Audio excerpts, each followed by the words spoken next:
আমরা দুই বউয়ে বেশ অনেক দিন থেকে পরিকল্পনা করছি শাশুড়ি মাকে রান্নাশালে ঢোকাবো। এই 1 বছর পর আজকে আমার শাশুড়ি মা রান্নাশালে ঢুকলো।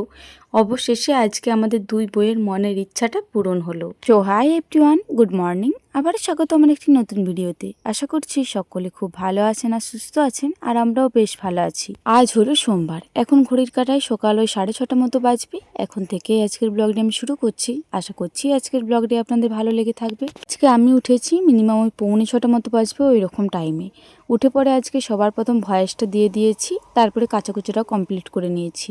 আমি কাচাকুচোটা করে এসেছি, তারপরে কিন্তু আমার সোনামা উঠে পড়েছিল। আজকে তো সকাল থেকে মেঘলা ওয়েদার, আকাশ তো মুখ ভার করে রয়েছে, মনে তো হচ্ছে না আজকে সূর্যি মামা উঠবে।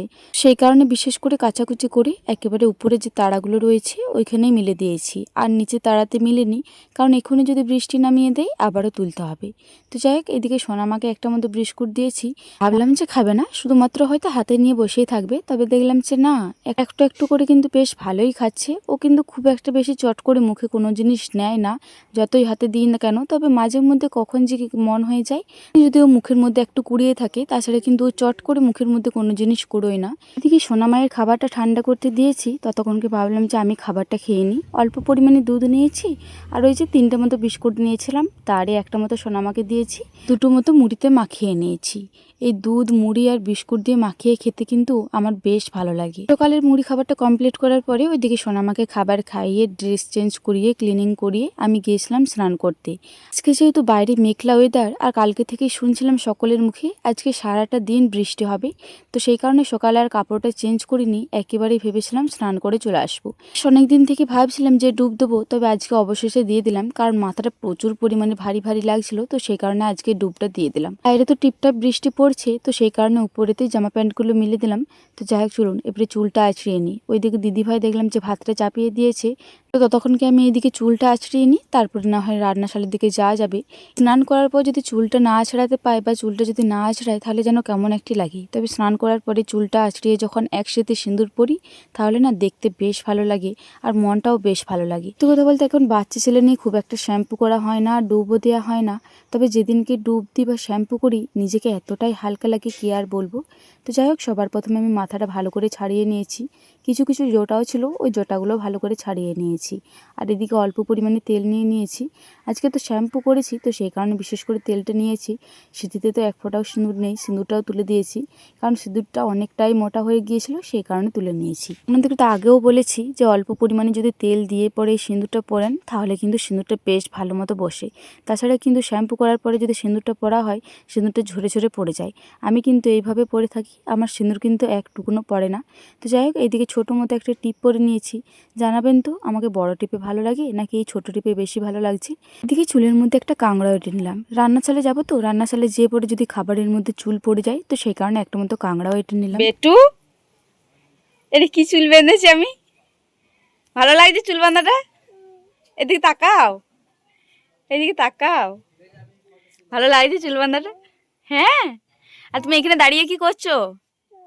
লোক দেখছো? কটা লোক এসেছে দেখছো নাকি? কি গো?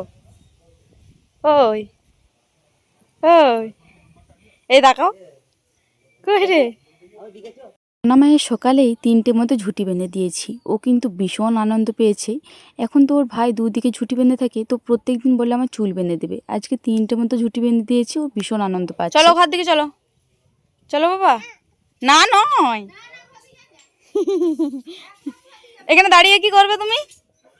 আর ভাইকে নিয়ে পালালো, দেখবি চো, বান্দরে নিয়ে পালালো ভাইকে। ছু ছু ছু ছু, দেখি গা দেখি গা, বাবারি বাবারি, লি চলে গেল, লি চলে গেল, দেখলি দেখলি দেখলি। এদিকে সোনামা মোটেও ঘর আসতে খুঁজছিল না। যখনই বললাম যে ওর ভাইকে বাঁদরে ধরবে, তারপরে ঘরকে এলো। ওর ভাইকে ও ভীষণ ভালোবাসে। মাঝে মধ্যে ভাইয়ের সাথে একটু ঝগড়াও করে, একটু মারপিটও করে। এটা ভাই বোনের মধ্যে না করলে হয় বলুন? যাই হোক, ওইদিকে তো মা আর দিদিভাই সবজিগুলো বনিয়ে রেখে দিয়েছিল, এইদিকে আমি পেঁয়াজ রসুনগুলো ছাড়াচ্ছিলাম। আজকে মাছের ঝোল করা হবে, আর সব সবজি দিয়ে তরকারি করা হবে। দুটো তরকারি যেহেতু পেঁয়াজ রসুন ছাড়াতে তো একটু টাইম লাগবেই। এদিকে পেঁয়াজ রসুন ছাড়াচ্ছি, আর এদিকে দেখছি অঝোরে বৃষ্টি নামিয়ে দিয়েছে। মুহূর্তে ভাতটা নামিয়ে দিয়েছি, এরপরে চাপাবো শাক। আজকে বেশ অনেকগুলোই তরকারি হবে টুকিটাকি। আজকের পুরো রান্নাটা আমাকে একাই করতে হবে। আজকে দিদিভাই যাবে সোনা পাপাকে নিয়ে ডাক্তার ঘর। কালকের থেকে সোনা পাপার শরীরটা ভীষণই খারাপ।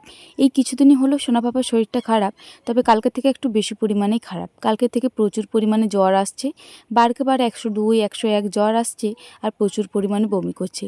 তো আজকে বৃষ্টি হওয়া সত্ত্বেও আজকে ডাক্তার দেখাতে যাবে, কারণ এর আগের বারে ডাক্তার দেখিয়েছিল, তবে ওই ওষুধগুলো খেয়ে পরে সারছে না, তো সেই কারণে আজকে আবারও ডাক্তার দেখাতে যাবে।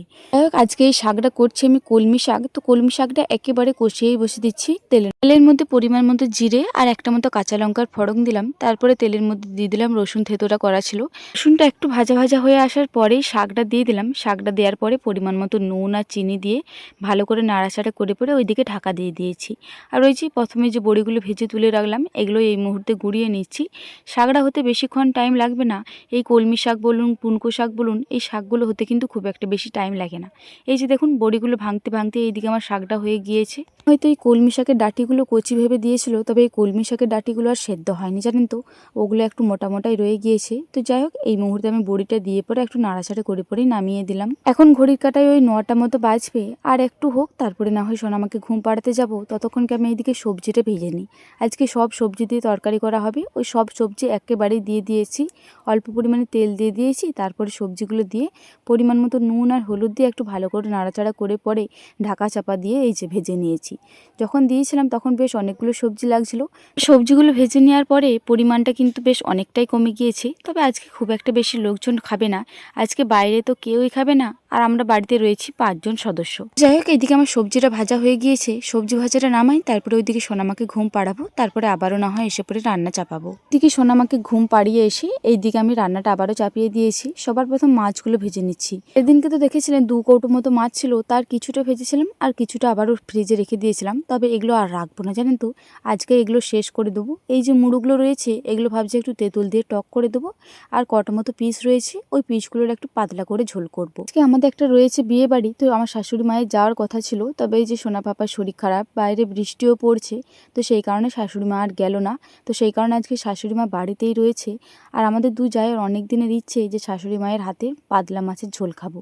তো আজকে অবশেষে সেই স্বপ্নটা পূরণ হবে, কারণ আজকে যেহেতু মা বাড়িতেই রয়েছে। আমি মাকে বললাম যে মা, তুমি মাছের ঝোলটা করে দেবে? বললো যে ঠিক আছে নে, আমি মাছের ঝোলটা করে দেবো, ততক্ষণকে তুই যেগুলো করছিস কর। ওইদিকে আবার কারেন্টটাও নেই আজকে, ওইদিকে শাশুড়ি মা আমার বাটনাটাও আজকে বেটে দিচ্ছে। মা আজকে ঘরে থাকতে কিন্তু আমার বেশ সুবিধা হয়েছে, বেশ অনেকগুলো কাজে হেল্প করে দিচ্ছে। আর রান্নার আগে পর্যন্ত যদি সোনামা ঘুমিয়ে থাকে তাহলে কিন্তু খুব একটা টেনশন লাগে না। তবে সোনামা যদি উঠে পড়ে তখন মনে হয় ওকে স্নান করাবো, ওকে খাবার খাওয়াবো, তখন একটু হাঁক পাক লাগে। তাছাড়া কিন্তু আমার খুব একটা টেনশন লাগে না। আর আমি আর দিদিভাই দুজনে মিলে করি, তো সেই কারণে রান্নাটা খুব একটা অসুবিধা হয় না, তাড়াতাড়ি হয়ে যায়। তবে দিদিভাই যেদিন কি না থাকে সেই দিনকে এই অসুবিধাটা হয়। তো আজকে কিন্তু এই অসুবিধাটা আর ফেস করতে হবে না, যেহেতু আমার শাশুড়ি মা রয়েছে বাড়িতে, তো সেই কারণে শাশুড়ি মাই বললো যে আমি করে নেবো।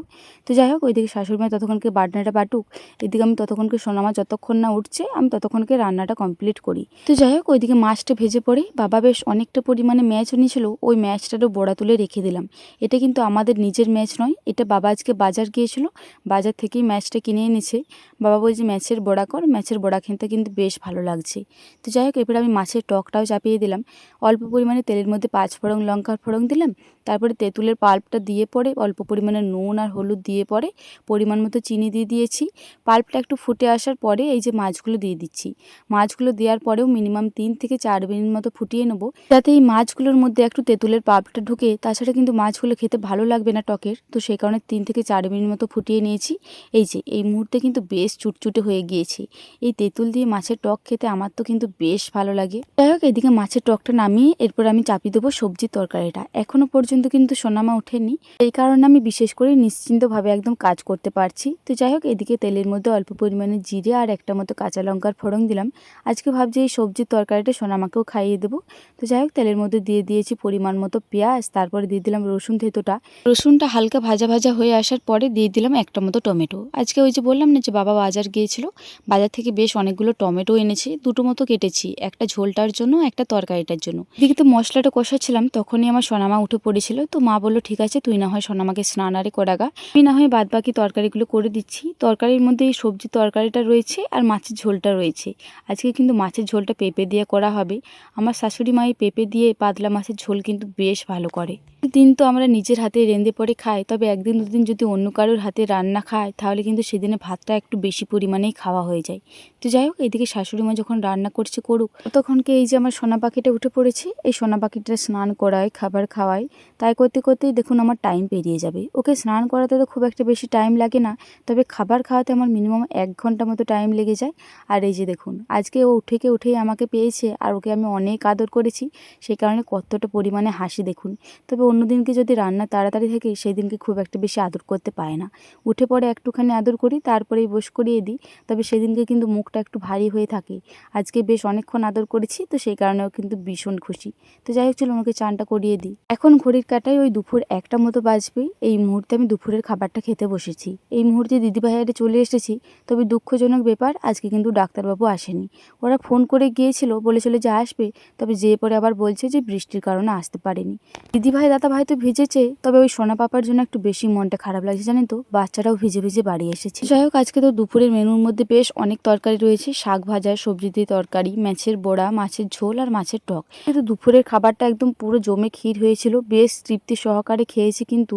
আর এদিকে দিদিভাই আর এনেছিল মিষ্টি দই। এই শেষ পাতি যদি মিষ্টি দই পাওয়া যায় তাহলে কিন্তু খাবারটা আরোই জমে যায়। খাওয়ার শেষে টক দইটা পছন্দ করে, তবে আমার টক দইটা খুব একটা বেশি পছন্দের নয়, আমার এই মিষ্টি দইটাই একটু বেশি পছন্দ লাগে। যাই হোক, চলুন এই মিষ্টি দইটা খেতে খেতেই আজকে ভিডিওটা শেষ করছি। আবারও দেখা হবে পরবর্তী কোনো ভিডিওতে। ততক্ষণে সকলে খুব ভালো থাকবেন আর সুস্থ থাকবেন। আজকের ভিডিওটি ভালো লেগে থাকলে একটি লাইক, কমেন্ট, শেয়ার, সাবস্ক্রাইব করে আমার এই ছোট্ট চ্যানেলটির পাশে থাকবেন। আর আমার মাথার উপরে বাসে যে জামা প্যান্টগুলো রয়েছে ওগুলোকে একটু ইগনোর করবেন, কারণ জানেনই তো বর্ষাকালে এটা প্রত্যেকটা বাড়িতেই হয়ে থাকে। বাইরে যদি বৃষ্টি পড়ে, জায়গা তো কোথাও পায় না, তাহলে বাড়িতেই মিলতে হয়, তো ওগুলোকে একটু ইগনোর করবেন।